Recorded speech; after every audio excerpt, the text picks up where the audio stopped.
Is it just us so far? Good morning. I am the first one on today. Well, good morning. Anytime there's not a lot of people in here when I come in, I'm like, oh no. Uh-huh. What link are people on? Right. I joined through the one that you sent out this morning, so I only use one, so anytime there's confusion, I'm confused because I just recycle the old link just in case. right. Okay. Not just us. Cool. Phew. Good. Morning, Cynthia. Good morning.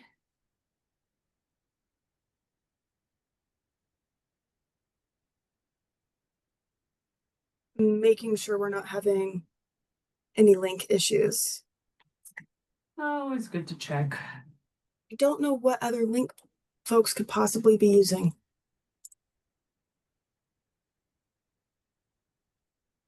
I will find it though.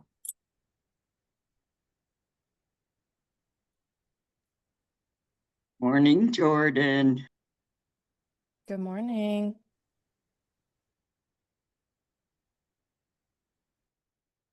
Here they all come. Good morning. Good morning, everyone. Good morning.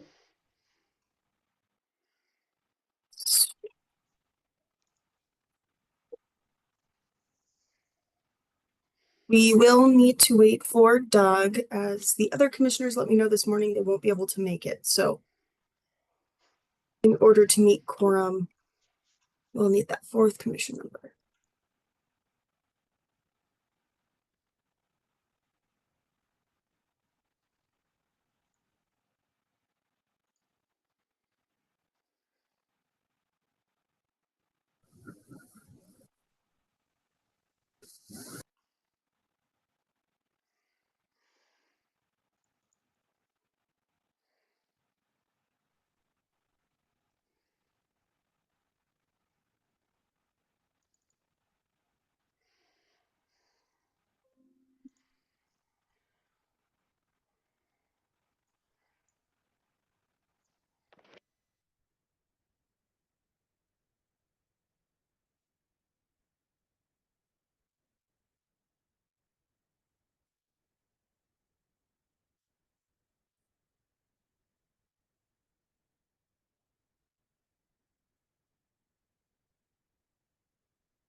All right, all who have just joined, we are waiting for a fourth commission member to join so we have quorum and can officially get started.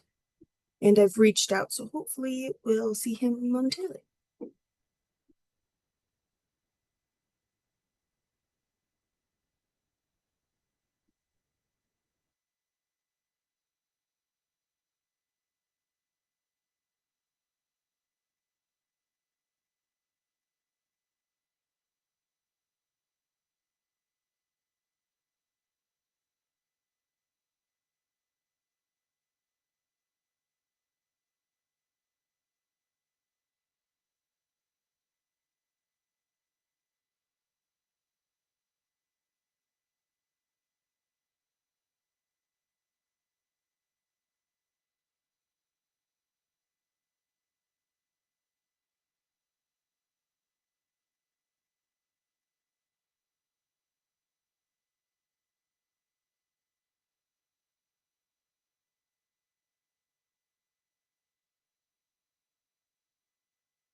All right, it looks like Doug is joining us. Good morning, Doug.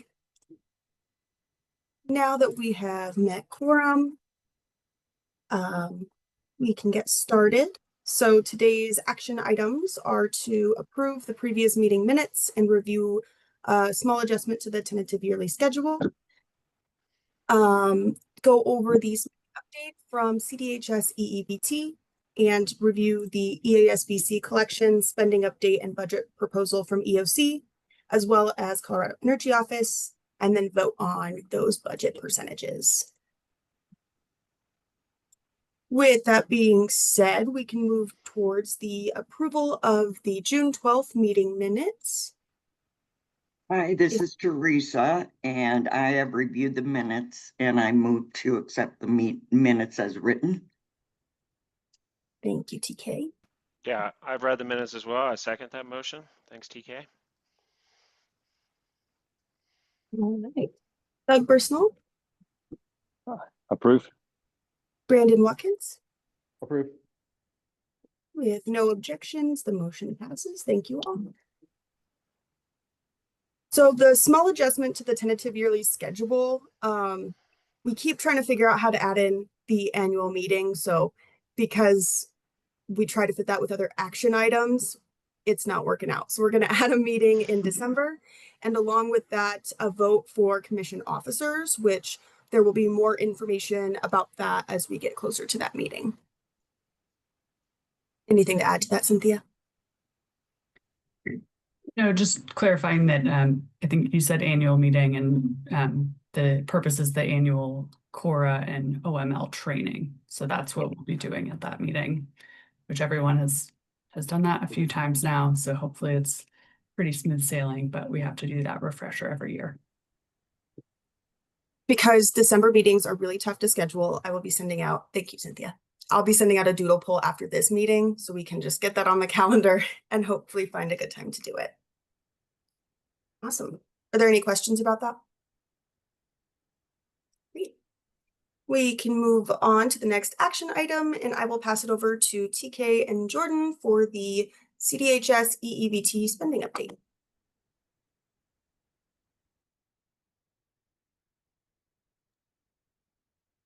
Hi, everybody. Jordan Smith, Energy EBT Manager with CDHS. We can just dive right in. Can everybody see my slides okay? All right, so just want to start, thanks, Luke. Just want to start by addressing the impacts of HR 1 on the EEBT program. So House Resolution 1 passed on July 4th and included a provision to limit the automatic assignment of the Heating and Cooling Utility Allowance, or HCUA, on the basis of the receipt of LEAP or a similar energy assistance program, such as EEBT, to SNAP households with an elderly or disabled member. So once implemented, this will substantially change who would benefit from receiving EEBT, because the necessary element to be able to potentially increase a household's monthly SNAP allotment would be receiving the HCUA in their SNAP budget. The changes will require a CBMS project. These project build cycles are usually scheduled many months in advance on a quarterly basis. Also, Colorado state statute does currently mandate CDHS to issue EEBT to all eligible SNAP households, regardless of whether or not they contain an elderly or disabled member. So given all of these circumstances, CDHS is in discussions with legal counsel, Deloitte, and FNS to determine how to best proceed. In the meantime, EEBT has been operating as usual. Once all of the required systematic changes are made to be able to update the eligibility of EEBT, it's estimated that eligibility for the program could be reduced by up to 50 to 70%. And this is because it's estimated that only 30 to 50% of the currently eligible households contain an elderly or disabled member. The caseload is constantly shifting, and there will be other changes to SNAP eligibility at large. So there's a lot of factors at play. It's really not possible to put a firm number on this, but those are the ranges we expect with the information that we have as of now. One positive element here is that per guidance from FNS, if a household has the HCUA in their SNAP budget on the basis of having received EEBT or LEAP, it can remain in place through the end of their current certification period, even if that household does not have an elderly or disabled member. So this is advantageous to clients and means they will continue to have the benefit of having received EEBT through their current certification period, and a mass update won't be required to remove it mid-certification or anything like that. As soon as CDHS has a finalized implementation timeline, we will communicate that with the commission. Depending on the timeline, it's likely that EEBT could be projected to be underspent, and we would request a funding reduction accordingly. One other piece of context that's not written here, but just so everyone is aware, another huge provision in HR 1 is that beginning in October 2027, states will be required to pay a portion of SNAP allotments based on their payment error rate. I won't go into the details of that, but that is relevant because ensuring EEBT is aligned with HR 1 could have implications for Colorado's payment error rate. So there is pressure and momentum to get these changes implemented in CBMS as soon as possible, and we will keep you posted. I'm going to pause there for questions because that is a lot. Are there any questions so far? Jordan, I just want to understand, I think, you know, from what I understand, from what you just presented, it sounds like you, until the, you know, CBMS system is reworked, you just don't have really any idea how the program is going to be impacted. Is that, and yeah, is there, I guess, is there like any other details behind that besides just the, like, really just until the systems are talking to each other, it's hard to move forward with clarity around knowing who's eligible and who's not? Is it as simple as that? Yeah, I mean, our best estimate is that the eligibility could be reduced by up to 50 to 70%, but yeah, we just can't we don't have the capability to make the change. Deloitte has to update CBMS. Yeah, that makes sense. Yeah. Yeah. And if I could jump in, that's partly because there's a couple different types of eligibility we're talking about. There's continued eligibility for the EEBT payments, and then there's eligibility for the HCUA itself. And we are hoping that some of the people who have eligibility for the HCUA through the EEBT payment now could retain that on another basis, but that requires the intervention of an eligibility worker to meet with them and ask them questions and review their case file. So it's very difficult for us to estimate the number who will continue to receive it after EEBT payments are terminated to them.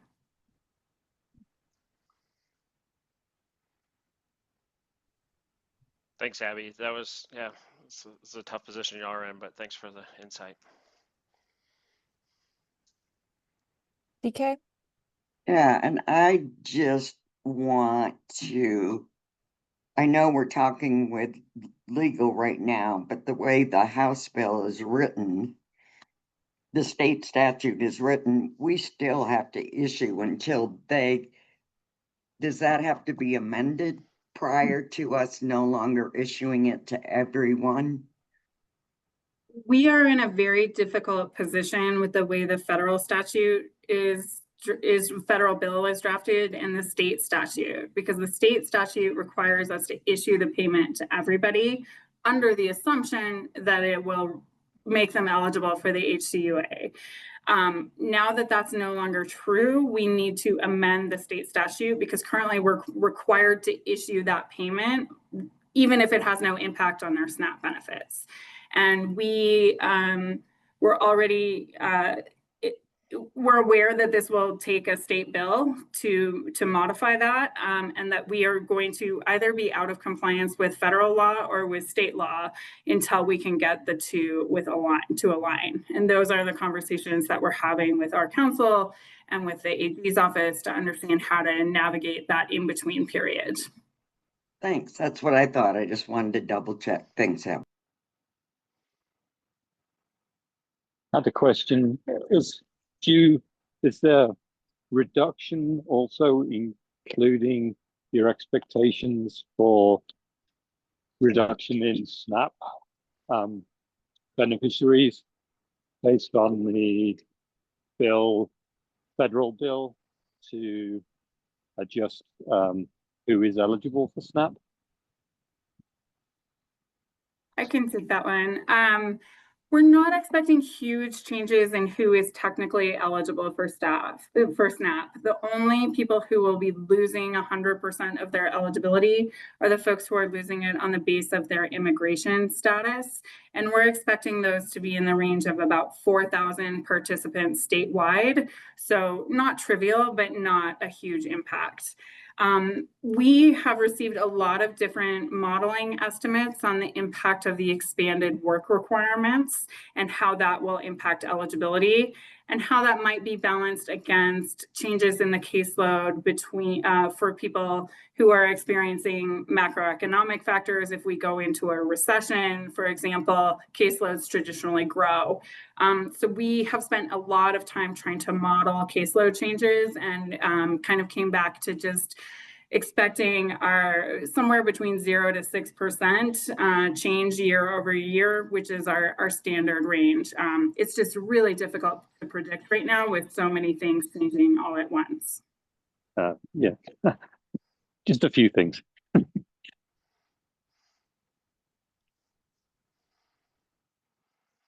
Thank you, everybody, for the thoughtful questions. I'm going to keep moving along, but we can circle back at the end for additional questions as needed. So information we do have, closing out last state fiscal year's budget. In summary, the assistance payments themselves were slightly over budget, but there were cost savings in pretty much every other category, leaving just under 800,000 of unspent funds. CDHS is going to wire those funds back for the commission's purposes, given everything we just discussed about cuts to EEBT eligibility on the horizon. We just don't foresee being able to utilize those funds and want to ensure they go to you all for helping households as quickly as possible. I know that might raise other questions, but I'll defer to Cynthia and Luke on that and just keep moving. As far as EEBT issuances to date, there were just over 330,000 as of the end of July, totaling just under 7 million. These are the $21 payments alone and not the transaction fees or other program costs. Yeah, accounting wasn't able to get me the August total just yet. And lastly, I have a follow-up to the impact report from June because we have additional months of data to demonstrate the impact of EEBT for the subset of households that we had the baseline data for. As a reminder, this data doesn't necessarily show the full impact of the program. This is just a narrow subset to be as accurate and conservative as possible. And here's the criteria, again, for the subset of cases that the research, evaluation, and data team analyzed. The number is actually slightly higher than what was pulled in June. This is because caseload data from prior months can actually increase over time because applications are sometimes processed late. So that is why it's slightly different. You all have seen a variation of this slide before. It's the updated impact from February to March for this subset. The impact is actually slightly higher, so just over 4 million instead of just under, again, because accounting for applications that were processed late. So because these households received EEBT, there was a total increase of over $4 million in SNAP allotments for March alone. And here is the exciting part. Now that we have more months of data to compare to, you can see the increase in SNAP allotments all the way through August. As clients have recertifications, they may drop off because they're no longer eligible for SNAP. So you can see in the bottom of each bar is the total number of cases included. So this is, yeah, the reason the total increase in allotments decreases over time, just in this narrow view, is because the number of cases included went from over 42,000 in February down to 36,000 in August over that 6-month period.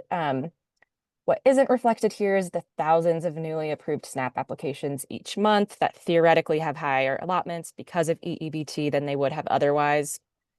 but because they weren't receiving SNAP back in February before EEBT was implemented, there's no baseline data to compare to.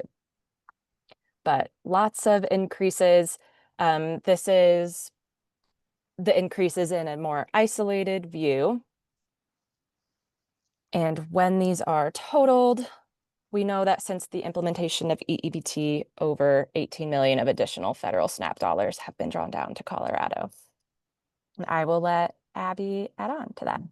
Thanks, Jordan. I just wanted to add that from our perspective during this time of immense change and immense risk for SNAP participants, where food insecurity is just at the top of people's minds all of the time, we are so proud that this program was able to facilitate $18 million more of benefits going to these extremely vulnerable families, and setting them up with that kind of buffer as we go into this time of extreme financial insecurity. So just wanted to highlight that this is internally something we're really proud of, that we were able to deliver these funds to folks. Thanks, Abby. TK? I was just saying, good job. Thank you. That is all I have for everybody, but I'll open it up for questions one more time. Any questions? Doug? Or maybe that's just a thumbs up. Brandon? Hey, everybody. Not so much a question, just a statement. I really appreciate the presentation. They're full of data and everything to kind of go through all of that, and just want to just also express some sympathy and empathy for what you all are going through. I do think this is such a phenomenal program to see that type of impact. Over $18 million in drawn down SNAP benefits is incredible. So I love hearing the passion you all have for the work that you're doing. And I do feel for the situation a lot of us and other states are in with this ongoing budget uncertainty and fiscal uncertainty. So I just wanted to share some, just appreciate the position you all are in as well, and really hope that we all come out on the other side of all of this better off. But just wanted to, yeah, we're in a similar boat over here at the Energy Office, so just can empathize with you all. So thank you again for that presentation. That was really thorough and great to see the impact you all are having. Thanks, Brandon, for sure.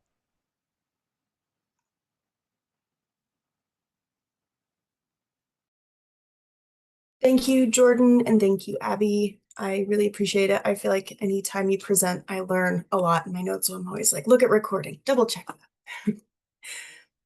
For the next action item, I will pass it over to Luke and Amy.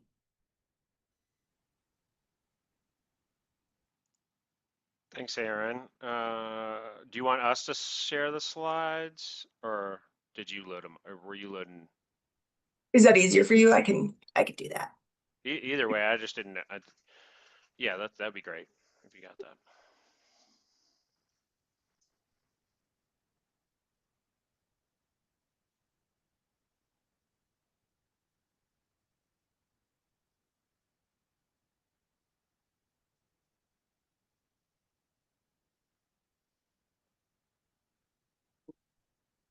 Perfect. Is that showing for you? Okay. That's it. Yep. We can go to that first slide. Thanks, Aaron. Appreciate that. So I'm going to give us a rundown of where we are on the collection data and what we expect to be voting on in terms of the final amounts of money that were collected last fiscal year, which we will do in the next meeting. And so, we are coming close to the end of the fiscal year, coming in, with just a few more quarters collected. And as you can see, Excel, Colorado Natural Gas contribute, or transfer their collections over monthly. So we're just waiting on that September monthly collection amount to finalize total amounts distributed to all the programs. And kind of here's our kind of end of the year projections, and yeah. Let me know if there's any questions. And I'm going to turn it over to Amy to give us an update on how the program operated this year. Yeah, so we are in our last or second to last day of our program year. Actually, I think we're shutting it down a little early so we can prep. So wanted to give you all an update on where we are with our spending this year, what we're seeing and projecting for next year. So these are our current spends across utilities. We had the EASBC budget that we started with for each utility, the number of households assisted, anything that we spent that was over what we had in the EASBC budget, for example, in Black Hills and Excel, came from late payment fees from Excel and Black Hills. We also get some donations from customers there and a little from Black Hills themselves. Atmos and CNG are areas that we are constantly trying to spend down. And we've been working with both Atmos staff and Colorado Natural Gas staff, like basically meeting monthly to talk about how to spend this money down.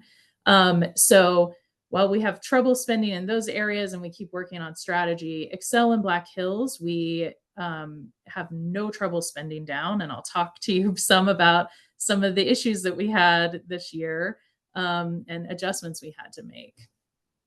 So if we can go on to the next slide. So this past program year, because we were lower on EASBC funds than we had the previous year, and in general, funds are lower coming out of COVID with everything. We were also seeing reduced late payment fees from Excel. We're trying to get to the bottom of why that is and why there's so much variability month to month on that. But because we just had lower budgets this year, we were pretty much set to run out of Excel funding in June. And because of that, and Black Hills funding, and because of that, we met with the utilities, talked internally, and decided to reduce our maximum benefit for both of those utilities from 1,000 to 500 per fuel type. So we still only cover the past due amount up to a certain amount. So if someone is, 500 past due, we would cover that 500. If they were up to 1,000, we would cover up to 1,000, but we decided to reduce the maximum to 500 for the remainder of the program year. That allowed us to extend funding another month or two, but August 1st, we had to shut down Excel funding because we were out of funds. And we pivoted and worked with them to figure out a way that we could refer folks over to PIP directly because they still had a lot of money in their PIP collections to give out. So in the last 2 months, we've referred over 2,000 people to Excel to be considered for PIP. And going forward, we're going to keep those maximum benefits at the lower amount because we're expecting lower budgets next year as well. So yeah, half of the folks that filled out that PIP application, that was just kind of a direct referral, we weren't able to help them with assistance, did report they had a disconnect notice or are currently disconnected. So there is still a lot of need out there, as you all probably are aware of. Next slide, please. So coming into 25-26, like I said, we're anticipating again lower EASBC than we had a couple of years ago. Also, we are not taking for granted that we're going to have high late payment fees coming into the year. We've also done a little overspending, so we're kind of making up for that. So in general, budgets are going to be lower for giving out funding. We will be monitoring our spend quarterly for Black Hills and Excel, especially since we did run out this program year and expect to run out again. So we will likely be pausing quarterly, depending on how much we spend each quarter. We may or may not be doing a similar thing with Excel, where we refer people over directly to PIP during that time. We kind of are both weighing the pros and cons of that. It's been really helpful in making sure people are not disconnected, but it's also been a huge load on both of our ends to get that process up and running. And again, we're going to be pausing, or we're going to be limiting to 500 per fuel type for those utilities. Next slide.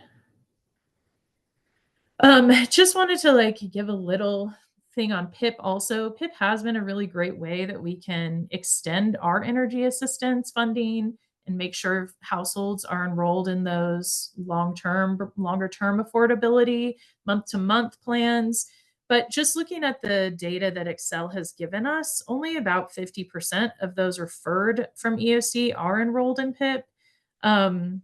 And maybe some of those are not enrolled. I'm not positive from their reporting if those folks are not enrolled because they may already be enrolled through LEAP or through some other source. But I think there are quite a few households that are not getting enrolled in PIP from either source. And so this just leaves a lot of households that are in need, not able to necessarily get assistance, especially when we're shut down, when LEAP is not in season. And it just to give for PIP with 6%, we keep doing the math of this, and there's some discussion amongst the utilities of lowering that threshold to 4% or something like that. But in Denver County, for example, a family of 4, if they're at 40% AMI, in order to qualify for PIP, they have to have a combined annual utility bill of over $3,000. So it's a lot. They would have to have a very high burden in their home in order to, or usage in their home in order to qualify. So it can be tricky. So again, just the need and how we're not necessarily filling it all the time. And next slide, please. And then I just threw together some demographics of the folks that we serve, just because I think it's helpful. The percentage of area median income of the households we serve this last program year, as you can see, most of the households we serve are very, very low income. 52% are 0 to 20% AMI. The other 34 highest are 21 to 40%.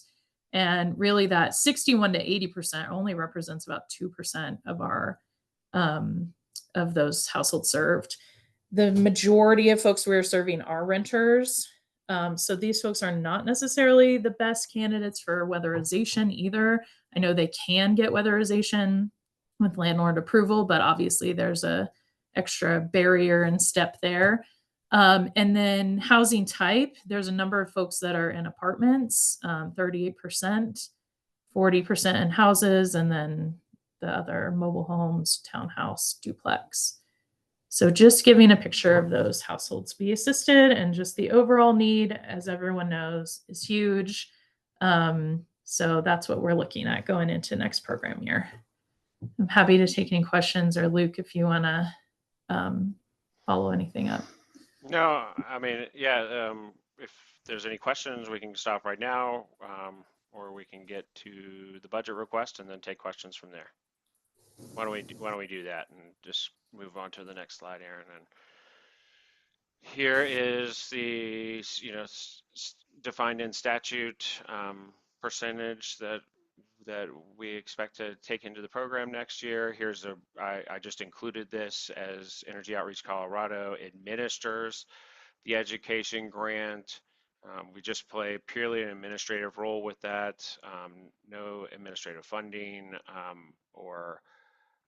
and just really coordinate the grant efforts with all the agencies selected. But that's what we're looking like if within our estimates of how much funding will be dedicated to education and outreach, and then the additional 5% to just help more households this year.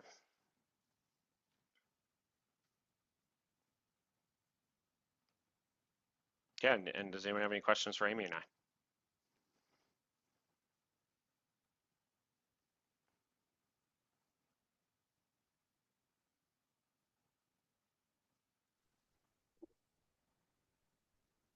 I guess the only question I have is just kind of linking back to that PIP bill payment, bill expectation for a family of 4, but then kind of linking that back to the original per fuel type benefit that goes to customers at $1,000 each. That's also quite a a high utility usage, $2,000 for electricity and gas. I was just wondering if there was some analysis worked on that to determine if 500 or 1,000 is a more representative amount, especially moving forward with how the budgets are.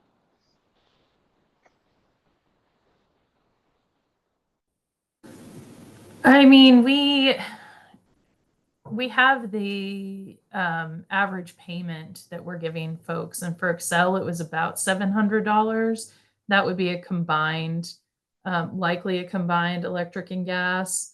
I don't know that we've done a ton of analysis of what I think a lot of what we have decided in terms of maximums comes from what can our budget sustain. And there's been a back and forth on, especially with the referral to PIP, can we reduce this and help more households and hopefully get them in that pipeline? But then there is that trickiness of if we can't cover if they have a big past due balance and we can't cover all of it, and then they're not getting in PIP, then they're left with the balance as well. It's just tricky figuring out what makes the most difference while also allowing us to serve more households. I don't know if I'm getting to your question at all either.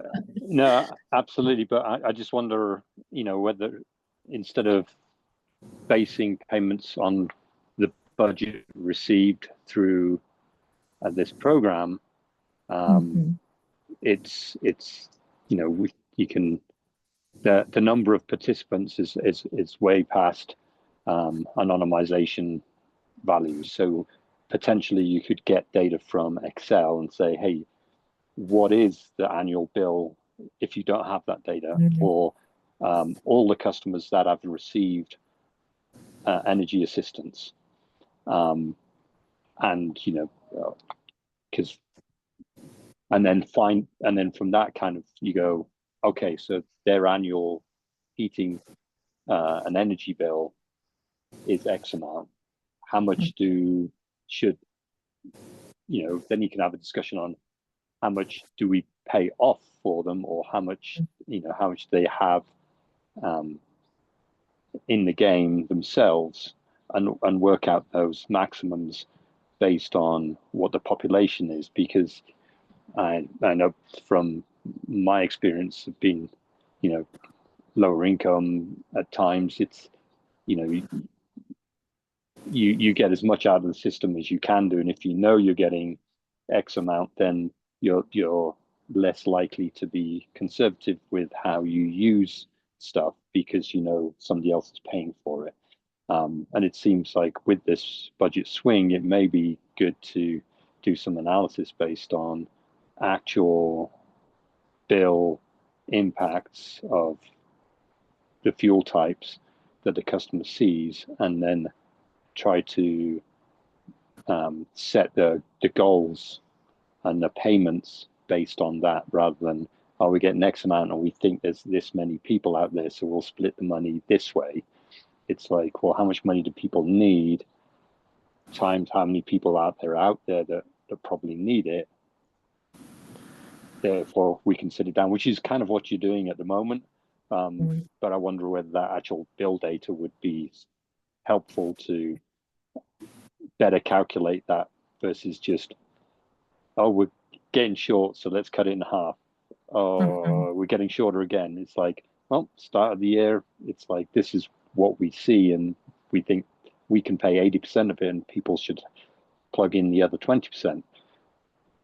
Then you'll get some values that Excel should be able to give you, anonymized averages, means, maximum minimums, that kind of stuff that could support a better value. Yep, that makes sense. I will say also, we don't advertise these maximums. I'm advertising them now, but we don't, and we really don't encourage people to build up a bill of like, okay, we will Yeah. keep that, don't pay your bill. And then at 500, then we'll pay it all off. So it is just an internal guideline. Right. But I think you're right that we could work with Excel to kind of figure out what would be the ideal amount of like, what is the average arrearage that they have and what would be the most meaningful. Yeah. So yeah, I'll And put that that might, on my agenda to yeah. work on and amongst other that might things. and that might work across the ones that you're having more difficulty spending there. Mhm. Because I know from my period as doing energy audits, when I went out to the more rural areas, the quality of the construction was a lot less. Mhm. So houses completely uninsulated. And in rural communities, that if they're renting, they're not in an apartment, they're in a house, because there aren't apartments to the same extent. Whereas in Denver proper, there's a lot of apartments, so they're generally better insulated and all of that sort of stuff. So the bill averages may be very different between communities. And so you may be able to make your spending go further in Mhm. Excel territory and kind of make your spend more Yep. of your spending in the other areas because the need is so much higher, or Yep. push that money to energy improvements or whatever in those areas. I don't know. Just so. Gotcha. Thanks.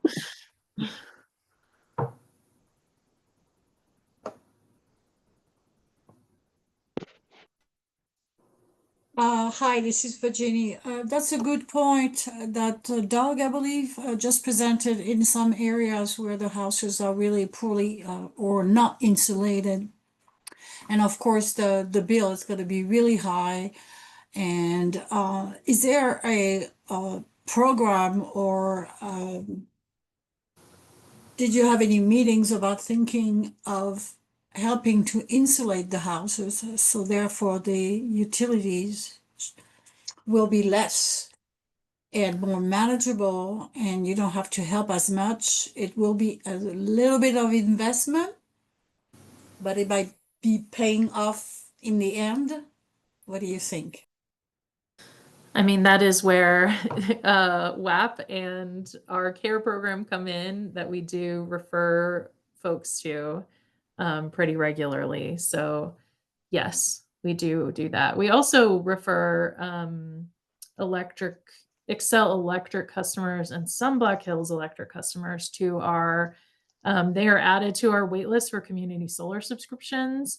So that is also a more long-term affordability program for folks who are in those electric territories, where they will get, once they get enrolled in an active solar garden, they will be getting credits on their electric bill each month that garden is producing. Thank you. Mhm. Good segue to our next presentation. Mhm. Yes, thank you, Luke, and thank you, Amy, for being here.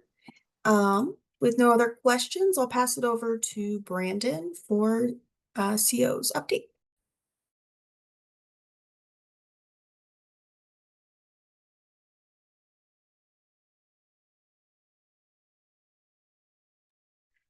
All right. Well, I was sharing it. Can you see the slides? Yes. Yes. Okay, great. Perfect. Yes, this is a great segue. So, good morning, everybody. Brandon Watkins with the Weatherization Assistance Program at the Colorado Energy Office. So going to speak a little bit about our EASBC spend from January 1st through June 30th. Some of the reporting we have to show that, where the money's been going and to who. And then I will switch documents at the end to talk a little bit about our budget proposal as well. So jumping right in here. So for those of you that don't know, we are at the Energy Office, the Weatherization Assistance Program, are largely a pass-through entity for lots of, we have sub-grantees. And so we have 6 subgrantees across the state. And here's a map that outlines the territories in which they are, the areas of Colorado which they cover. And so we have 5 different agencies that do largely single family homes and whatnot. And then we have EOC actually, does our statewide multifamily for weatherization. Moving on here. So this is the number of households that EASBC funds help support in the, again, keep in mind this is 6 months, right? So the first 6 months of the year. So 402 households. As you can see, over half of that is Energy Resource Center. That is because Energy Resource Center is our largest subgrantee. They have 5 offices across Colorado, and so therefore 5 different territories. So they usually always produce the most for us, given the just the size of their operation. And then Arapahoe covers Arapahoe and Douglas County. Nope, Arapahoe and Adams County.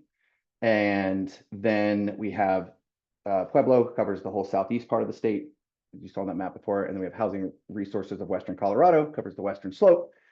And Northwest Colorado Council of Governments, who covers largely the northwest part of Colorado. And there's a breakdown of all the households that they have done in the first 6 months of 2025. This is the breakdown of the jobs within heating investor-owned utility or IOU territory. So we have done jobs in Atmos's territory, Black Hills, CNGs, and then a bunch in Excel. And so that's do a lot of work in Excel territory. That's always been the case since we've had these funds, being how large they are. And so 391 total in heating IOUs. This is now electric IOUs, so some in Black Hills, and again, a lot in Excel. 293 total, 255 of which are Excel. Yeah, so pretty straightforward. This is the spend by category. And so you can see here that the lion's share of our, the total is the 5.548 million, and 4.8 million of that has gone directly to energy efficiency work, right? So these are the bread and butter of weatherization, right? What we are going in, retrofitting homes, and serving clients. To Virginia, to your point of going in and making these homes more energy efficient through things such as insulation, right? So those are under the energy efficiency category. Everything we do must be, cost effective. We do an energy audit, so everything must meet a savings to investment ratio of 1.0. And so to making sure that the client is saving money that is equal to the investment of the money going into the home, right? Or into that measure. So then you can see some of the other categories here that are pretty low for various reasons comparatively. Low amounts of solar, electrical appliances, and capital equipment, right? So that's the purchase of large vehicles or equipment to do weatherization work. So all of those are relatively small compared to really focusing our funds on the energy efficiency measures. This is a spend by the subgrantees I mentioned earlier. So you can see their total spend all the way over here to the right, the amounts there, kind of the bar graph to visualize that. But then also the individual breakdown of each funding type for each subgrantee. So nothing really, major calling out from this slide that's really notable. Yeah, ERC continues to spend the most, but that's because of the volume, as I mentioned before. And so, yeah, good breakdown of this. One of the things I do want to highlight with this quickly is just the importance of these funds for this program. I know all of us could sit up here and say that, right? That's why we're, but for all of us who have federal dollars in our program, usually the case is that federal dollars come with more or very specific restrictions, right? And so for us, in the weatherization program, one of our largest federal funders is the Department of Energy, right? And so they have very specific requirements that they look for when we are weatherizing homes, right? And so by leveraging and braiding EASBC funds into those jobs, we are able to do so much more, serve more clients, and also do more for the clients that we serve. A very clear example of that is the use of furnaces. Some furnaces are just not eligible for DOE because they have a very low cost cap per home, right? DOE does not allow us to spend more than 8,500-ish per home on average. And some furnaces are really expensive. And also things like heat pumps. And when we are doing solar, things like solar and heat pump water heaters, those things are not cheap. And so by being able to use funds like this that are more flexible and don't have that associated 8,500-ish cost cap, we're just really able to do weatherization to a level that makes it so impactful, right? So I just wanted to use this slide, to speak to that. Here is our spend. So at the energy office, this is our share of EASBC funds, and you can see it's pretty small compared to what we're passing through to the subgrantees. That's important to us. That's our obligation. That is what we want to make sure that this money is going to where it's supposed to go, while just helping us support and administer it to what we determine to be a pretty reasonable level, right? So first 6 months of the year, about $173,000, really to support our payroll and other admin expenses. I do very much anticipate that those other admin expenses, they're already pretty low, but I anticipate that the second half of this year, those being even lower. We are not doing travel right now, or we are on a bit of a travel freeze, and so there are areas in which we are making cuts given the kind of financial climate of everything right now. So I do anticipate that being even lower in the second six months. And then lastly, just some of the pieces here we're doing in community outreach and education. So supporting funded organizations with education presentations through community organizations, continuing to support EOC with training and future ESBC grant recipient collaboration strategies, and organizing future training to include EOC, WAP, and LEAP. And so, yeah, that is it for that. I'm going to copy EOC's approach here and just jump right into my budget proposal, and then open it up for questions.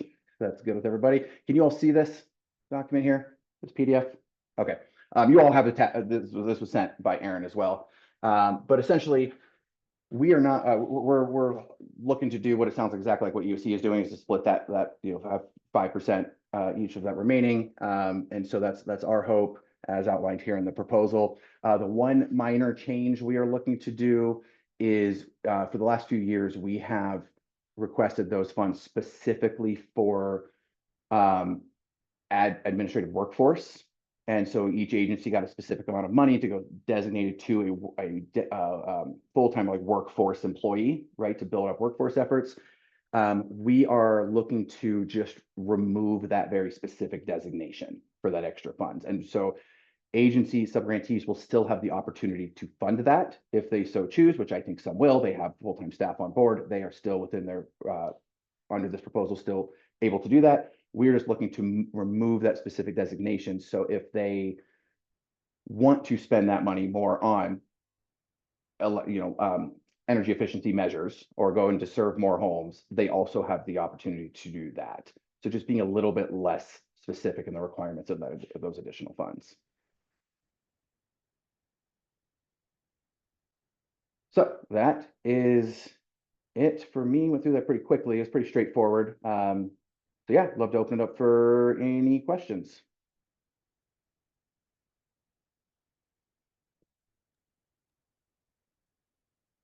I believe there was a hand up. Oh, there you are. Yes, that was me. Sorry. I didn't mean to interrupt. Let's see.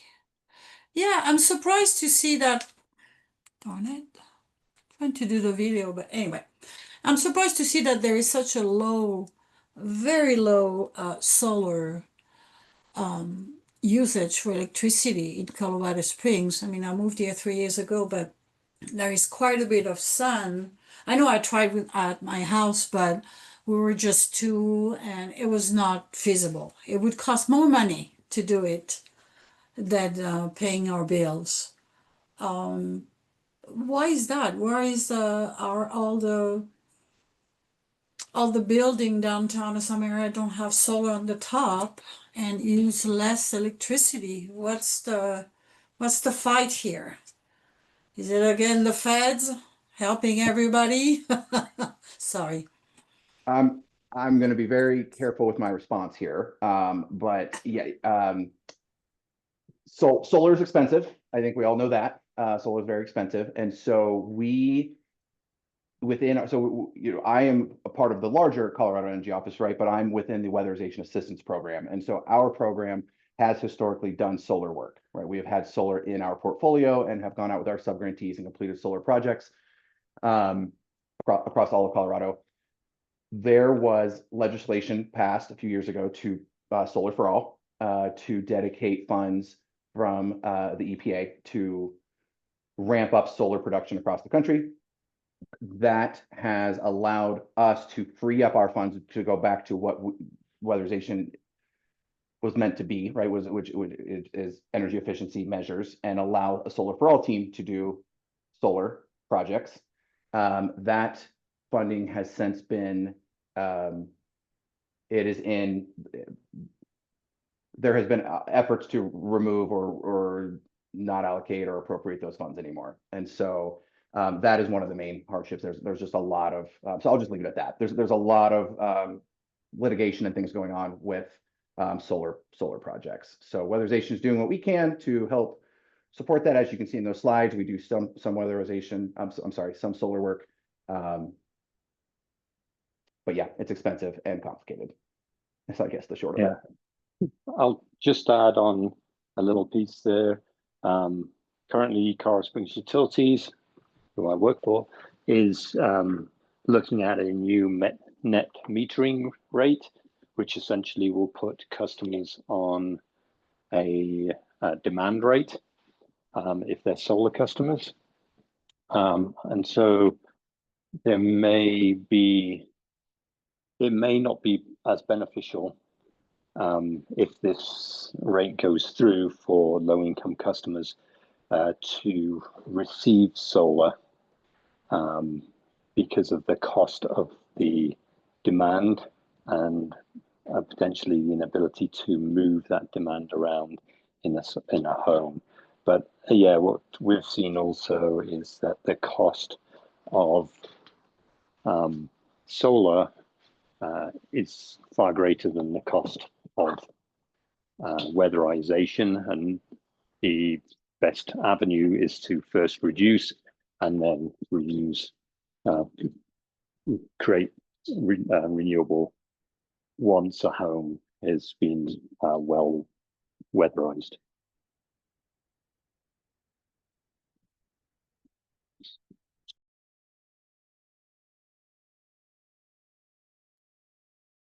Stephanie? Thanks, Erin. Yeah, just to offer a little bit a finer point on what Brandon was saying, the Weatherization Assistance Program did stop allocating funds to subgrantees for rooftop solar, not because of the Solar for All program, but because we saw a significant reduction in funding.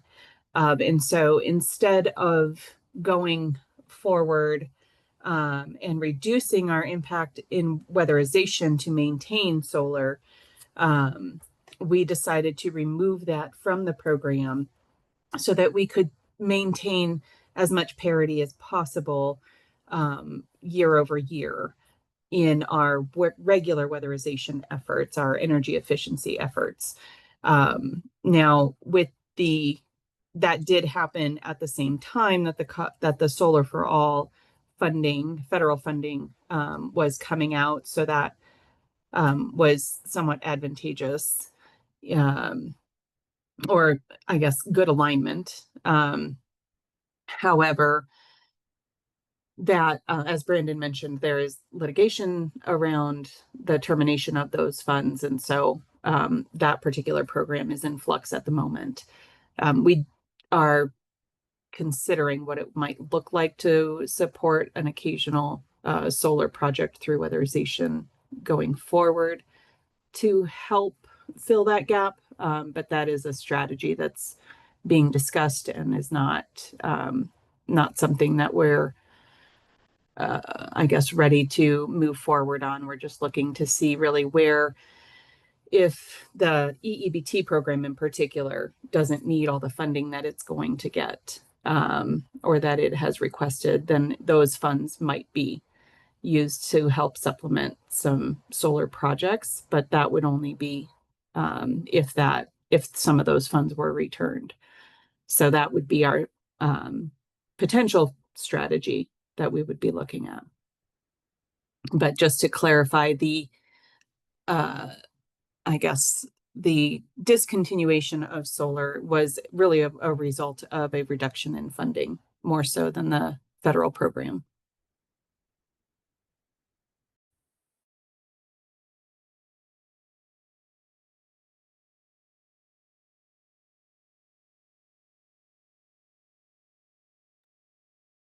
Any other questions for Brandon? Great. Thank you, Brandon. Now, our final action item here is to vote on the proposed budget, the budget proposals of percentages by EOC and CEO.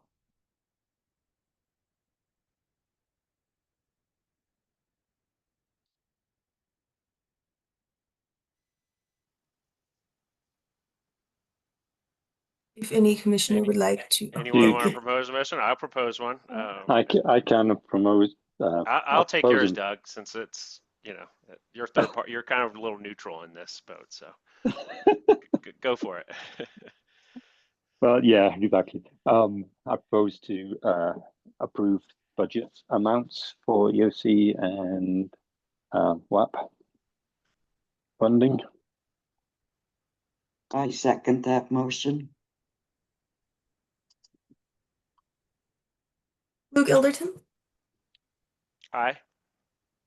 Brandon Watkins. Aye. With no objection, the motion passes. Thank you. Sure, our notes reflect that correctly. Awesome. I appreciate you all. Thank you, Cynthia. I appreciate you all. And the last action item we have is to adjourn the meeting. I will move to adjourn the meeting. I second that. Second. I third it.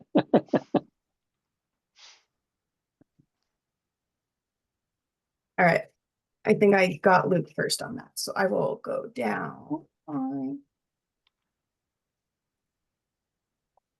Who didn't we get? Brandon Watkins. Aye. And Doug Bursnall. Aye. Thank you.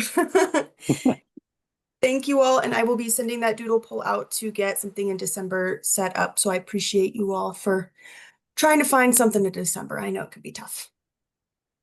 Everybody, thank you so much, Aaron. Thanks, Aaron. Thanks all. Thanks, everybody. Thanks, everyone. Thanks all.